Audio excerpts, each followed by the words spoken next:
Novag Challenge nga ang ganap ni grade 7 ngayon at ito nga ang napili niyang gamitin.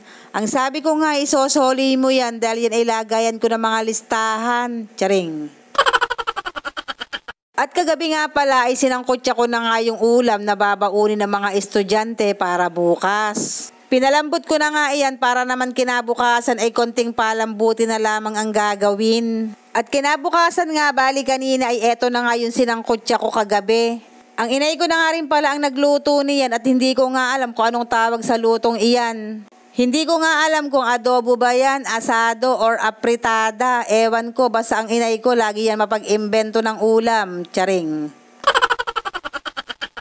At maisingit ko na nga rin si kuya na taga rito nga sa may amin. Kailan pa nga iyan nagre-request na isama ko nga daw siya sa aking pagbablog. Kaya nga kanina kahit nakabili na yan sa tindahan ng aking inay, talagang bumalik pa at videohan ko nga daw siya para nga daw maisama siya sa aking pagbablog. Ang tuwa nga iyan doon sa video naming mag-asawa na nagtrending nga na umabot nga ng 2.7 million views.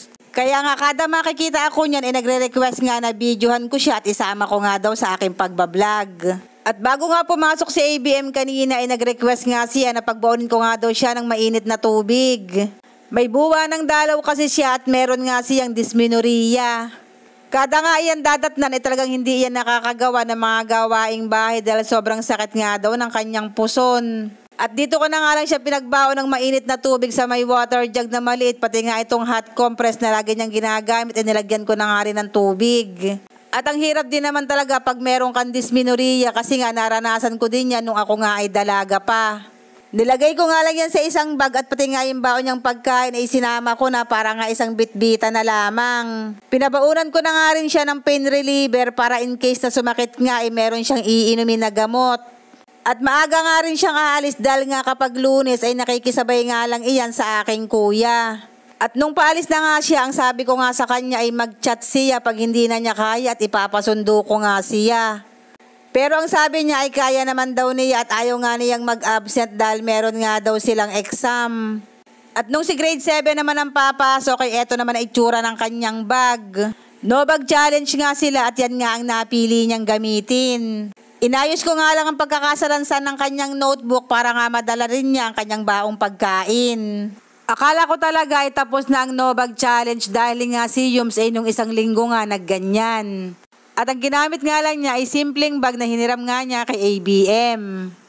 At dahil wala nga kaming maisip na merienda kanina ay iluto ko na nga daw ang saging na nandoon nga sa may ref. Ang sabi ko nga ay gawin na lamang nating banana Q pero ayaw nga ng aking inay dahil ayaw nga niya ng mamantika. Kaya nga ang sabi niya ay imatamis na lang daw namin at lagyan nga ng sago. Kaya nga nagpalambot ako ng sago at nung malambot na nga ang sago ay nilagyan ko na nga ng vanilya pati na nga ng asukal. Isunod na nga rin tong pinaggayat-gayat na saging at konting halo-halo nga lang ay ayan presto, luto na. Kaunti nga lang iyan at hindi nga lahat ay nakatikim. Konti lang din naman yung saging at kesa nga mabulok ay ayan lutuin na at gawin ngang merienda. Ay kain na po tayo, salamat po Lord sa blessing, salamat po sa masarap na merienda.